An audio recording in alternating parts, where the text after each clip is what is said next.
자, 오늘 나누실 말씀 요한복음 강의 31번째. 자, 오늘 가룟 유다 이야기가 좀 나옵니다. 우리 지난 시간까지 요한복음 11장 나사로 이야기를 우리가 3주에 걸쳐서 나눴는데, 오늘부터 또 가룟 유다에 대한 이야기도 나오고, 그리스도의 십자가에 대한 이야기들, 이제 십자가로 향하는 예수님의 발자취를 또 계속해서 나누고자 합니다. 요한복음 12장 1절에서 2절 한번 같이 읽어보겠습니다. 요한복음 12장 1절에서 2절입니다. 요한복음 12장 1절에서 2절 같이 한번 읽겠습니다. 시작. 6월절 엿새 전에 예수께서 베다니에 이르시니 이곳은 예수께서 죽은 자 가운데서 살리신 나사로가 있는 곳이라. 거기서 예수를 위하여 잔치할새 마르다는 일을 하고 나사로는 예수와 함께 앉은 자 중에 있더라. 자, 우리 지난 3시간에 걸쳐서 나사로 이야기를 나눴습니다. 나사로. 예수님은 그 친구라고도 이야기했죠.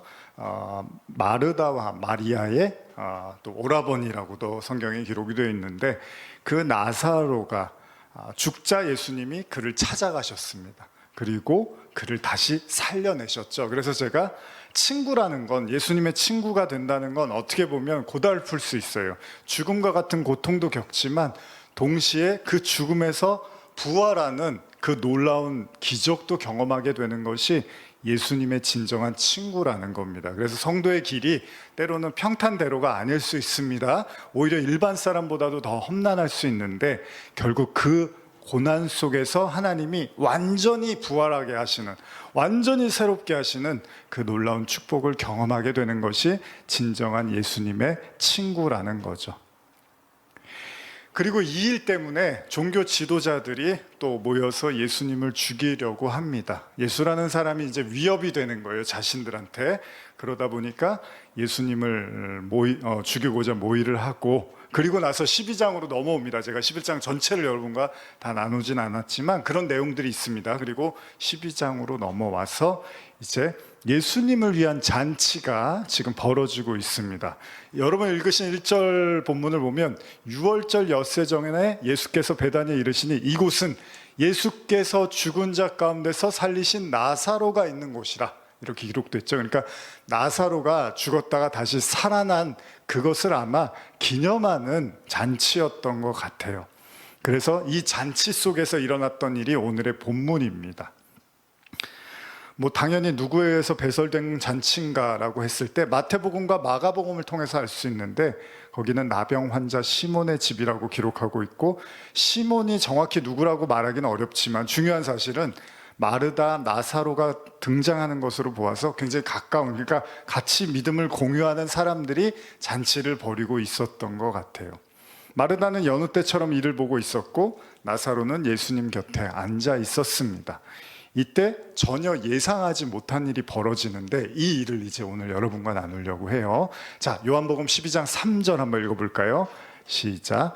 마르다는 지극히 비싼 향유 곧 순전한 나드 한 근을 가져다가 예수의 발에 붓고 자기 머리털로 그의 발을 닦으니 향유 냄새가 집에 가득하더라. 갑자기 잔치 중에 마리아가 이상한 행동을 합니다. 마리아 누군지 아시죠? 예수님의 발 아래서 하나님 그 말씀을 듣기를 사모했던, 예수님을 정말 사랑했던 그런 여인인데, 그 여인이 잔치 속에서 갑자기 자기가 가지고 있는 비싼 향유라고 합니다. 이게 굉장히 비싼 향유입니다. 정말 몇백만 원, 심지어는 1,000만 원 이상의 그런 향유라는 거예요. 그런 향유를 가져다가 예수님의 발에 붓습니다. 그리고 발에 붓고 심지어 자기의 머리털로 그 발을 닦는 장면을 보여주고 있습니다. 이 장면에 사람들이 이제 술렁이기 시작을 합니다. 아니, 잔치가 이렇게 배설되고 좋은 건 좋은데 저 여자 너무 지나치다. 저 비싼 향유를 예수님의 발에다가 뿌려서 자기의 머리털로 예수님의 발을 닦는다는 것이 사람들이 조금 의아했던 것 같아요. 물론 그 마리아 입장에선 예수님을 너무 사랑하고 존경해서 그런 것 같아요. 그리고 또 더 그럴 것이, 자기 오라버니 나사로가 죽었다가 살아났으니 얼마나 기쁘겠습니까? 그러니까 뭐가 아까울 게 없는 거예요. 그리고 예수라는 분이 이미 사람을 죽음에서 살리는 걸 봐버렸기 때문에 진짜 하나님의 아들이라는 이제 확신이 더했던 거죠. 그러니까 뭐가 아깝겠습니까, 여러분? 여러분 만약에 내일 여러분들이 만약에 내일 천국에 간다는 확신이 너무 확실해요. 내일이면 여러분들이 천국에 가요. 예를 들면.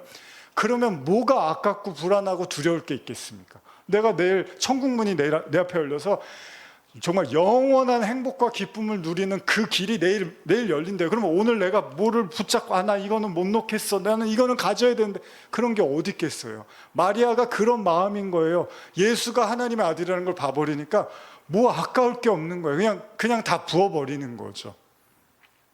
근데 이제 문제가 생겼어요. 이런 행동을 하니까 당연히 이제 말을 하는 사람들이 생기는 거죠.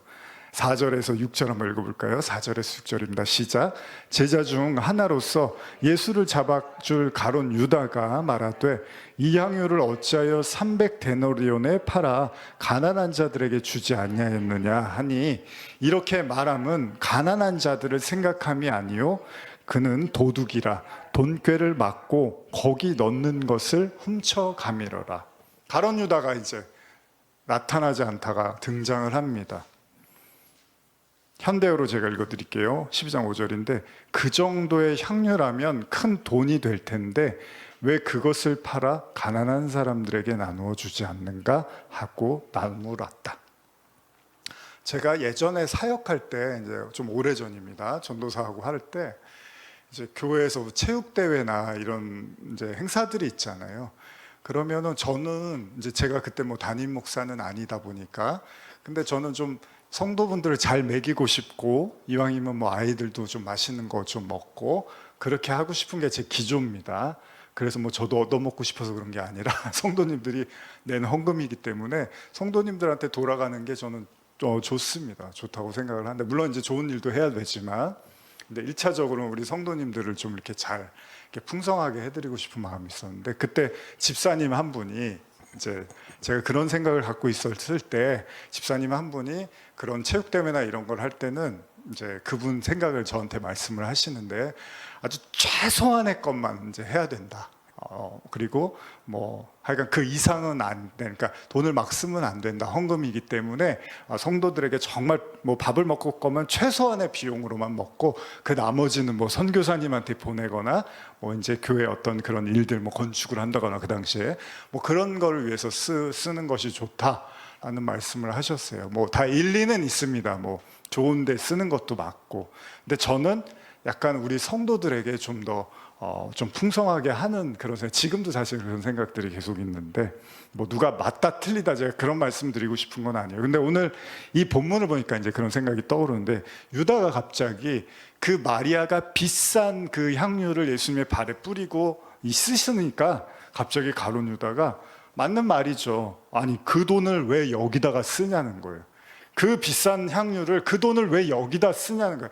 아니 가난한 사람들이 이렇게 많은데 거기다가 쓸 생각을 안 하고 왜 그걸 버리냐는 거예요. 쉽게 말하면 예수님 발에다가.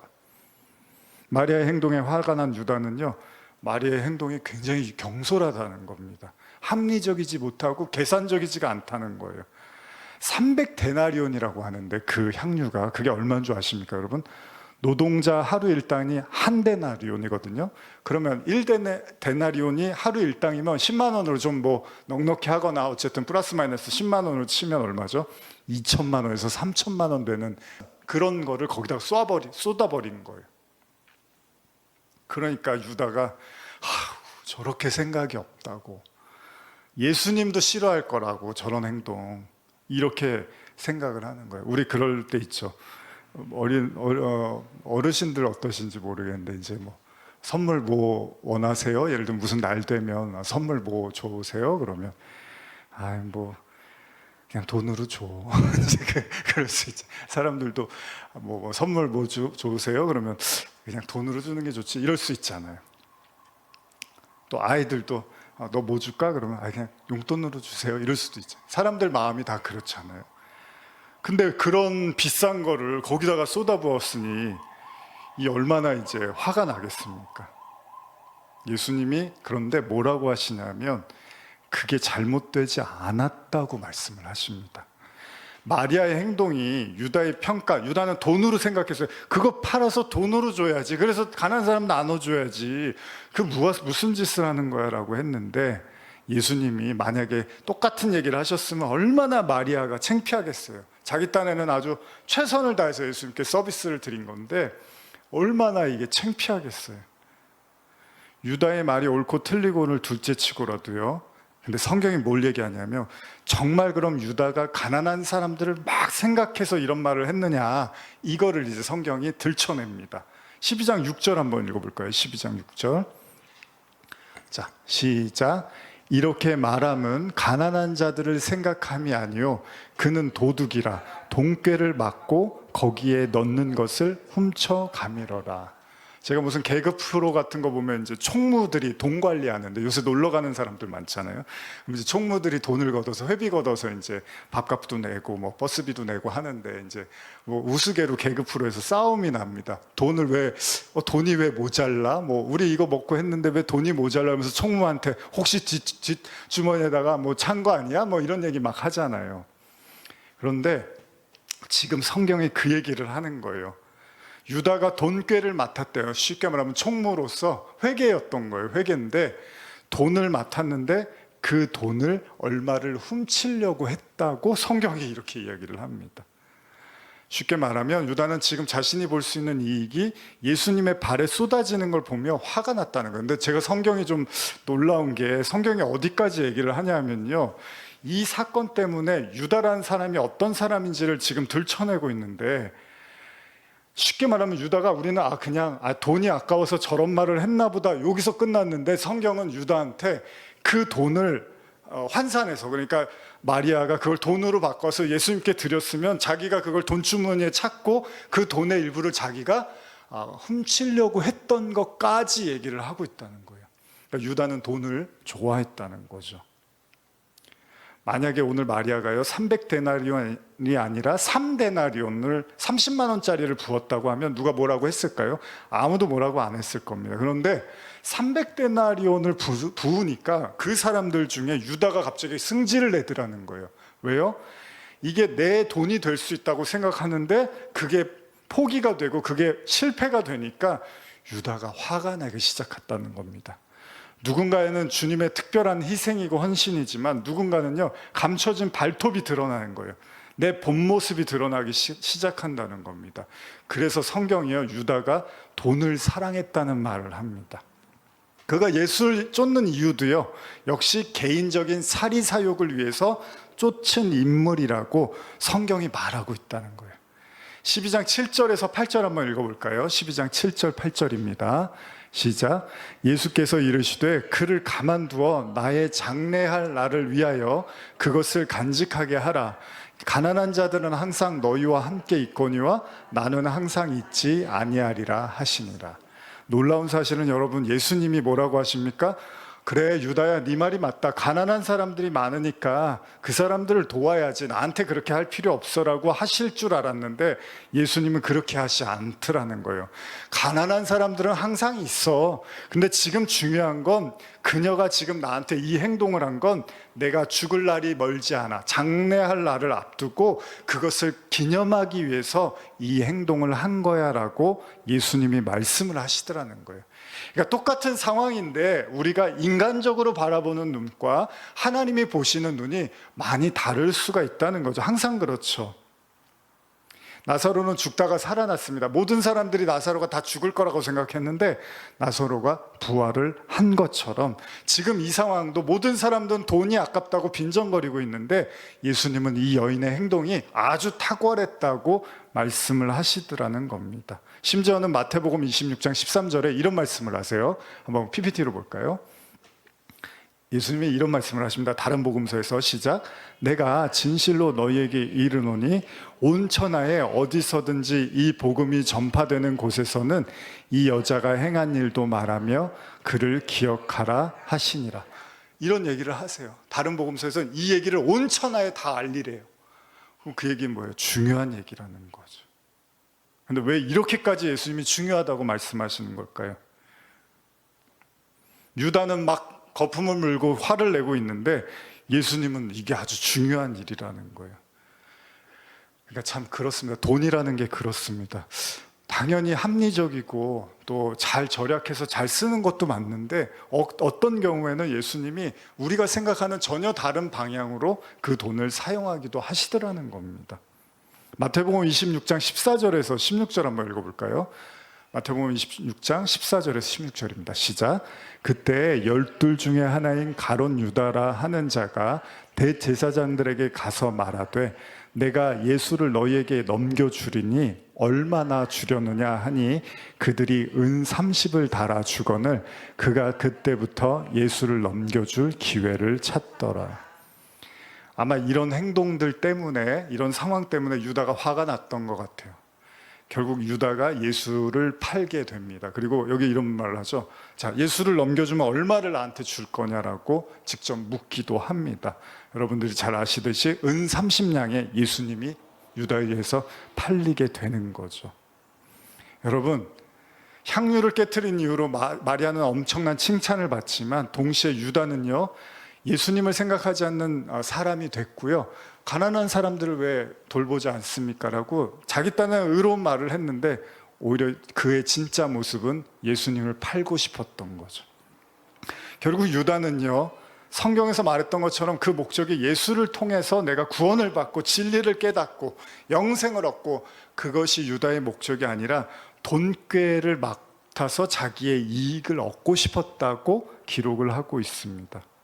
이 사건을 단순하게 생각해 본다면 예수님을 사랑하는, 즉 예수님을 믿는 자들은 나중에는 자기의 소중한 것도 드려도 아깝지 않을 그럴 만큼의 마음과 믿음이 생기기도 하지만, 그런 믿음을 갖지 못한 사람은 결국은 예수를 팔아서라도 자기의 이익을 보려고 하는 격이 된다는 겁니다. 오늘날 목회자들, 교회들, 아까 우리 전사님 기도 잘해 주셨는데 부자가 천국 가는 게 낙타가 바늘기 들어가는 것보다 어렵다는 말씀을 하시잖아요. 오늘날 그 부유하게 꼭 물질적인 부유만은 아닙니다, 여러분. 그게 이제 정서적으로 의로움, 그러니까 나는 착한 사람이야, 나는 의로운 사람이야, 그것도 부자라고 해요, 성경이. 그런 부자가 된 교회들은 우리 자신도 돌아봐야겠지만 결국은 정말 하나님 나라 들어가기가 어렵다는 거예요. 유다도요, 예수님을 믿어서 어떻게 하면 구원을 받을까가 고민거리가 아니라 예수님의 돈꾀에서 얼마나 내가 이익을 얻을 수 있을까가, 이게 되게 좀 어떻게 보면 이게 뭐라 그러죠? 굉장히 좀 조잡한 이야기잖아요. 유다가 그런 생각으로 예수님을 따랐다는 것 자체가 좀 받아들이기가 어려운데 성경이 그렇게 말을 해요, 실제로. 돈꾀를 훔치려고 했다, 이런 표현들을 성경이 쓰고 있더라는 거예요. 그러면 뭡니까? 유다가 진짜로 불쌍한 백성들을 생각해서, 가난한 사람들을 생각해서가 아니라 돈을 탐하는 마음이 컸다는 얘기죠. 다시 말하면 유다는 예수를 따르지만 손해볼 마음은 조금도 없었습니다. 유다는 철저히 계산적이었다고 지금 성경이 묘사하고 있는 거죠. 사도행전 1장 17절에서 18절 보면 좀 무서운 얘기가 있어요. 제가 한번 읽어드릴게요. 유다에 대해서 이렇게 설명을 합니다. 이 사람은 본래 우리 수 가운데 참여하여 이 직무의 한 부분을 맡았던 자라. 유다인데 이 사람이 불의의 삭수로 밭을 사고 후에 몸이 곤두박질하여 배가 터져 창자가 다 흘러나온지라. 이게 유다에 대한 성경의 이야기입니다. 결국 그 돈을 모아서 땅을 샀는데 그 땅에서 결국 나중에는 죽음을 맞이하게 됐다라는 게 가룟 유다의, 예수님을 판 가룟 유다의 말로였습니다. 결국은 땅을 모으고 돈을 모으고 그걸로 부를 취하고 싶었던 거죠. 여러분, 이 신앙이요, 순수하지 못하면 딱 두 갈래 길로 나뉘게 됩니다. 여러분들이 처음에는 비슷비슷한 신앙 같지만 그 이제 마음의 차이, 그 믿음의 차이에 따라서 이제 나중에 진짜 더 진리를 알고 싶고, 더 말씀을 알고 싶고, 더 예수를 알고 싶고, 더 하나님 나라에 관심을 갖는 신앙으로 가거나, 아니면 이게 애매하잖아요. 그러면 돈 얘기만 해요. 그래서 뭐 권사고 장로고 목사고요, 신앙생활 굉장히 오래 하고 대단한 사람 같은데 나중에 보면 다 돈 얘기해요. 돈. 그게 성공이고 그게 축복이라고 하고, 물론 뭐 하나님이 그렇게 축복해 주실 수도 있지만 그 본심이 예수 그리스도를 통한 그 신앙이 아니라, 결국 그게 이제 거기서 꺾여버리면 결국은 이 땅에서 어떻게 하면 잘 먹고 잘 살지가 신앙의 주된 관심이 될 수밖에 없다는 거죠. 결국 그 3년을 예수를 따라다니면서 그 횡령한 돈을 가지고 땅을 사고 결국 비참한 말로를 갖게 됩니다. 여러분, 하나님은 다 보고 계십니다. 다 알고 계시고요, 다 판단하십니다. 결국 마지막 순간에는 다 드러내시고 다 감추인 것들을 다 낱낱이 보여주실 겁니다. 우리는 나중에는 다 하나님 앞에 서야 돼요. 너 그때 왜 그랬냐? 너 그때 왜 그랬어? 나 다 알고 있었어. 이렇게 하게 되는 거죠. 결국은 그게 살아서든 죽어서든 결국 우리가 하나님의 심판을 피할 수는 없습니다. 제가 권고드리고 싶은 건 살아있을 때 혼나더라도 혼나는 게 좋은 거예요. 여러분, 살아있을 때 혼나고 회개도 하고 돌이키는 게 그게 좋은 건데, 살아있는데 저 사람 나쁜 짓 해도 끝까지 아무 일 없다가 아주 오래 살다가 잘 죽었대. 그게 위험한 거예요. 여러분, 그게 진짜 위험. 그건 기회도 없어요. 그거는 회개할 기회도 없는 거예요. 마리아의 옥합을 깨트린 헌신에 대한 유다의 말은 사실 자신의 이익을 대변하기 위한 거짓말이었다는 거죠. 여러분, 말을 액면 그대로 받아들인 사람은 유다를 굉장히 착한 사람인 줄 착각했겠지만 사실 유다는 도둑, 그 마음이 그 능글맞은 사람이었다는 거죠. 겉모습이 다가 아니라는 겁니다. 여러분, 코미디언들이요, 가장 힘들 때 뭐라고 하냐면요, 내가 너무 슬픈데 사람을 웃게 해야 될 때가 정말 힘들대요. 그래서 그런 얘기 하잖아요. 부모님이 돌아가셨는데 방송 때문에 웃겨야 되는 그런 얘기들 종종 하죠. 내가 사랑한 사람들이 떠나갔는데 웃겨야 되는 거예요. 그게 얼마나 슬프고 힘든 일입니까?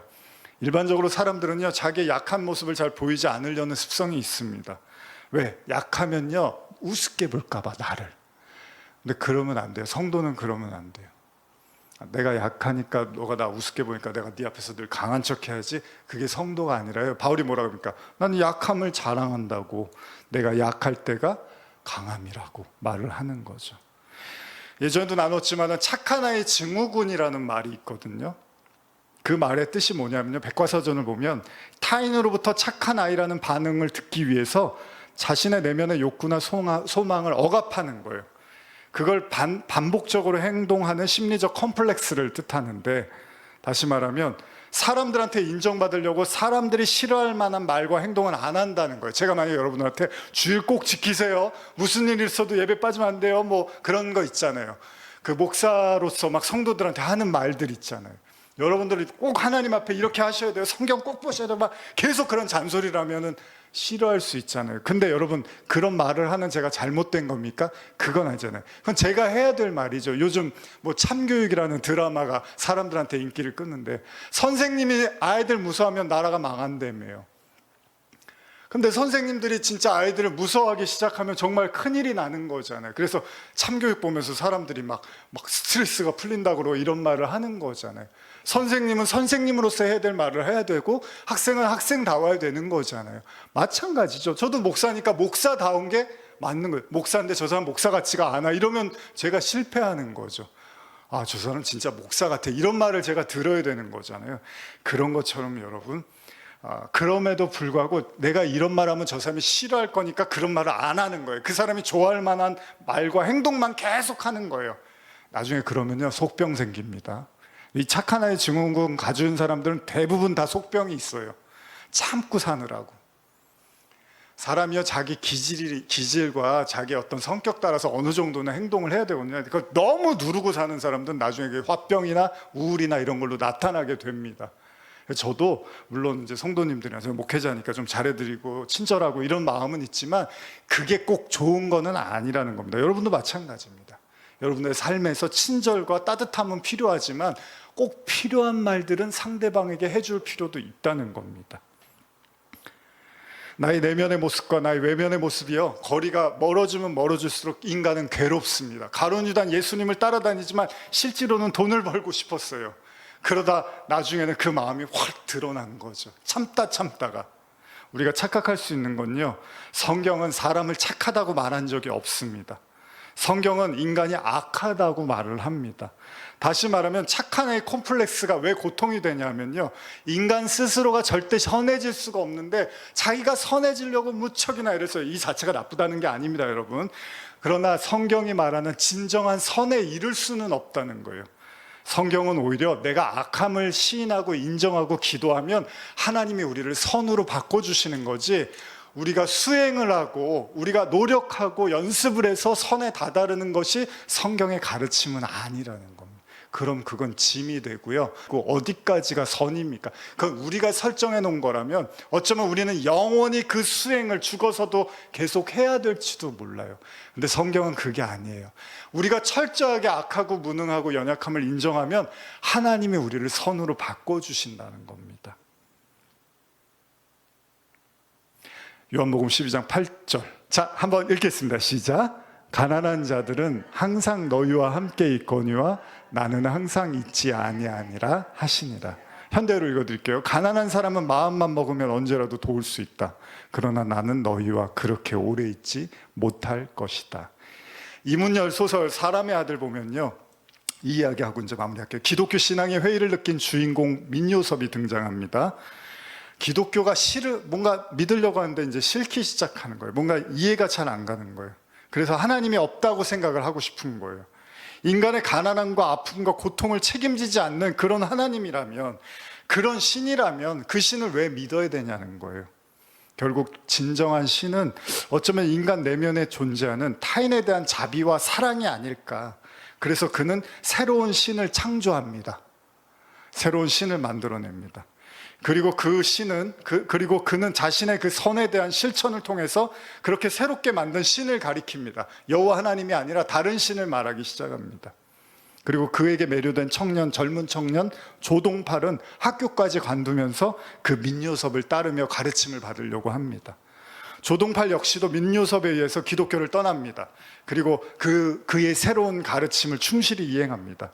그리고 나아가서 그런 어려운 자들을 돕기 위해서 조동팔은요, 나중에는 소매치기, 도둑질 이런 거 하면서 어려운 사람을 돕기 시작합니다. 홍길동처럼. 이로 조동팔은 여러 차례 감옥에 가기도 합니다. 그러나 민요섭은 어느 순간 회의에 이릅니다. 아무리 노력을 하고 사람들을 돕고 도와도 끝이 없는 거예요. 여러분, 가난에는요, 임금님도 나라님도 어떻게 할 수 없는 게 가난이라며. 근데 자기네들이 그걸 어떻게 해결해 보려고 하는데 나중에는 나쁜 짓을 동원해서라도 가난을 해결해 주려고 하는데, 그러면 그럴수록 상황이 더 나빠지는 거예요. 더 피폐해지는 거예요. 결국 민요섭은, 새로운 신을 말했던 민요섭은 자신이 확신했던 신앙에 한계가 있음을 깨닫고 이제 더 이상 이 노력으로는 가난한 사람을 돌볼 수 없다는 사실을 깨닫게 됩니다. 결국 그는 자신이 만든 신을 버리고요, 다시 성경의 그 하나님 앞으로 돌아옵니다. 하나님, 제가 잘못했습니다. 제가 교만했습니다. 제가 어떻게 할 수가 없네요. 하나님께 다시 돌아오겠습니다라고 야훼 신으로 회개를 합니다. 그런데 그때 그의 제자 조동팔이 격분합니다. 왜 배신하냐고, 왜 이 노력과 이 모든 가치를 다 무시하냐고, 왜 당신이 만든 그 새로운 신을 왜 버리냐고. 조동팔은 결국 격분한 나머지 그 스승 민요섭을 칼로 찔러서 죽이기에 이릅니다. 결국은 이렇게 되는 거예요. 인간이 어떻게 선을 구원하고 완성시켜 보려고 하면 결국은 그렇게 되는 거죠. 여러분, 인간은 왜 예수를 죽였을까요? 우리는 왜 예수를 죽였을까요? 유다는 왜 예수를 팔았을까요? 예수는 단지 유대 종교 지도자들에 의해서 죽은 것만이 아니잖아요. 모든 죄인들이 죽인 거잖아요. 예수님의 무죄함이 드러났음에도 불구하고 빌라도가 죄가 없다, 이 사람은, 그렇게 말했는데도 사람들은 예수 대신 바라바를 풀어달라고 막 소리쳤습니다. 결국 예수는요, 마지막 순간에 모두에게 외면당했고 결국 모두에 의해서 죽임을 당합니다. 하나님에 대한 인간의 가장 큰 죄를 말한다면요, 하나님의 아들을 우리가 죽였다는 거죠. 사람의 아들의 소설 속 조동팔은요, 가난한 백성을 도외시하는 기독교의 전통적 하나님이 싫었지만, 그리고 그러한 자들 위하여 실천을 강조한 민요섭이 새로 만든 신을 더욱 원했잖아요.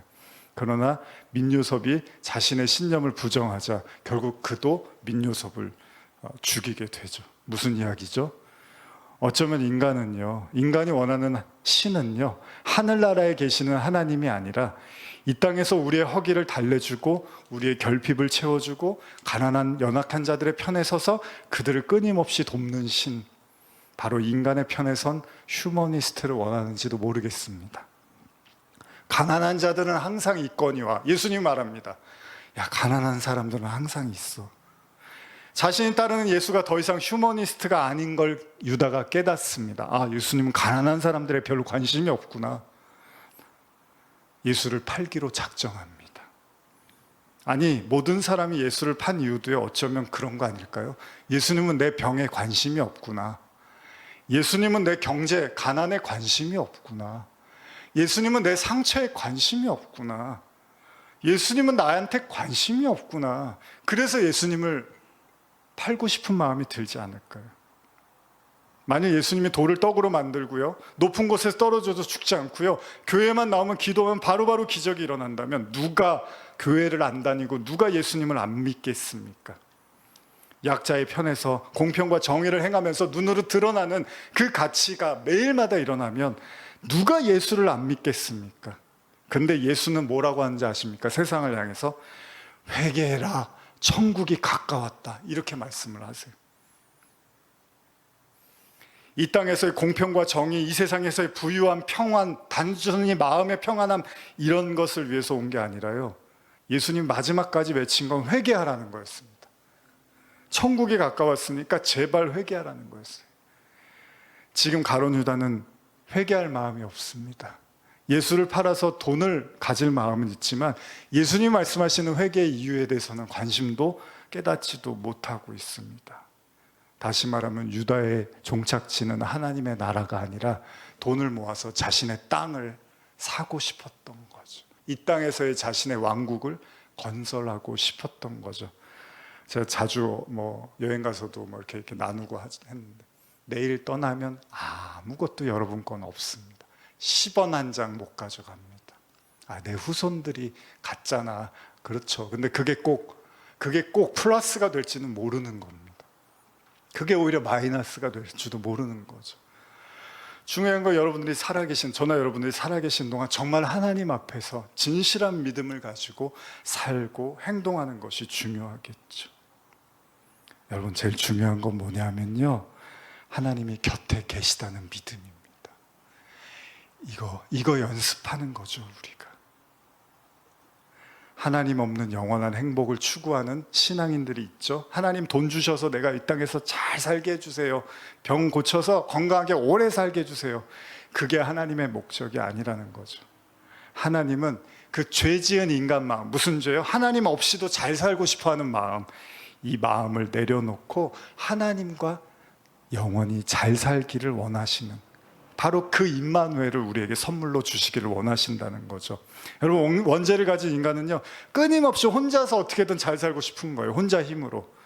그러나 진짜 하나님의 사람은 예수님께 자신의 모든 걸 드려도 아깝지 않을 만큼 그 예수님께 모든 걸 맡길 수 있는 거죠. 돈을 다 드리라는 그런 말씀 아닙니다. 여러분들 마음을 예수님께 고정하십시오. 유다처럼 세상 일 생각하며 의로운 척하지 말고 예수님께 여러분들의 모든 걸 위탁하시고 그 나를 책임질 주님을 바라보시기를 간절히 축복합니다. 기도하시겠습니다. 하나님 감사합니다. 모든 것이 하나님의 은혜고 사랑임을 믿습니다. 오늘 말씀처럼 마리아와 유다를 봅니다. 나는 마리아인지 나는 유다인지 우리 스스로 돌아보게 하시고, 행여나 우리의 마음속에 유다의 마음이 더 컸다면 지금이라도 늦지 않았으니 그 마음 내려놓고 마리아처럼 우리의 마음과 우리의 삶을 주님께 의탁하게 하여 주시옵소서. 다 지나갑니다. 다 부질없고 결국 사라집니다. 하나님만 영원하십니다. 예수님의 이름으로 기도합니다. 아멘. 우리 시간에 나 무엇과도 주님을 바꾸지 않으니 함께 부르시고 마치겠습니다.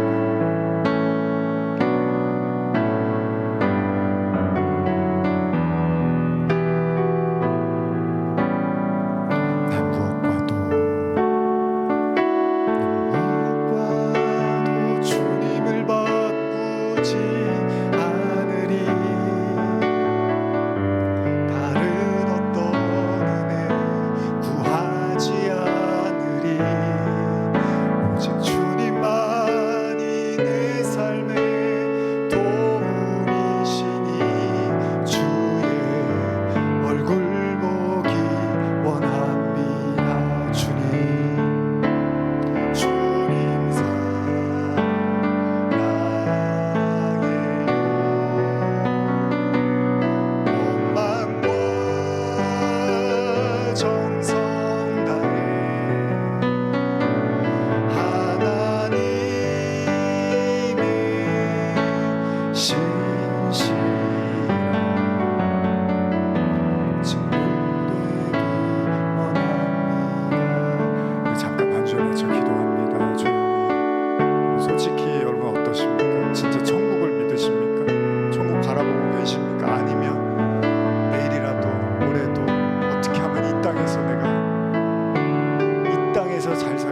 있을까가 우리의 염려입니다.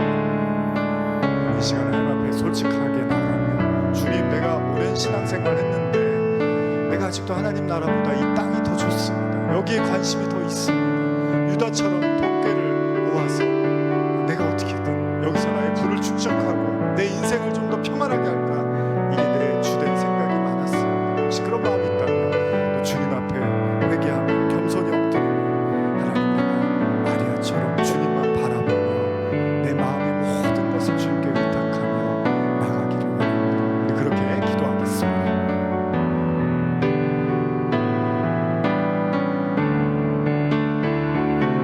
주님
어쩌면 우리는 마리아인 척하지만 또 우리 자신은 유다 같은 삶을 살고 있을지도 모릅니다. 저도 이렇게 설교하지만 또 마음 한켠에는 이 땅에서의 저의 삶을 더 원하는지도 모르겠습니다. 주님, 그러나 우리가 깨닫는 것이 기쁨입니다. 회개할 기회가 있다는 것, 회개할 시간이 있다는 것이 얼마나 큰 축복인지 모르겠습니다. 예수는 회개하라, 천국이 가까웠다 하지만 유다는 돈을 모아 땅을 살 생각을 하고 있습니다. 이제 우리의 귀가 뚫리고 우리의 눈이 뜨여져서 하나님의 말씀이 왜 귀하고 그게 왜 사랑이고 그게 구원인지를 깨닫게 하셔서 언제든지 하나님께 돌아가 그 하나님의 용서와 사랑을 누리며 이 땅에서 진정한 왕처럼 살 수 있는 그 복을 누리게 하여 주시옵소서. 지금 우리 주 예수 그리스도의 은혜와 하나님 아버지의 사랑과 성령의 교통하심이 마리아처럼 모든 것을 주님께 드리기를 아까워하지 않으며 자신의 생명조차도 주님 앞에 내려놓을 만큼 그렇게 믿음으로 확신하고 이 땅을 살아가기를 원하며 고개 숙인 모든 성도들 머리 위에 지금부터 영원히 함께 있을지어다.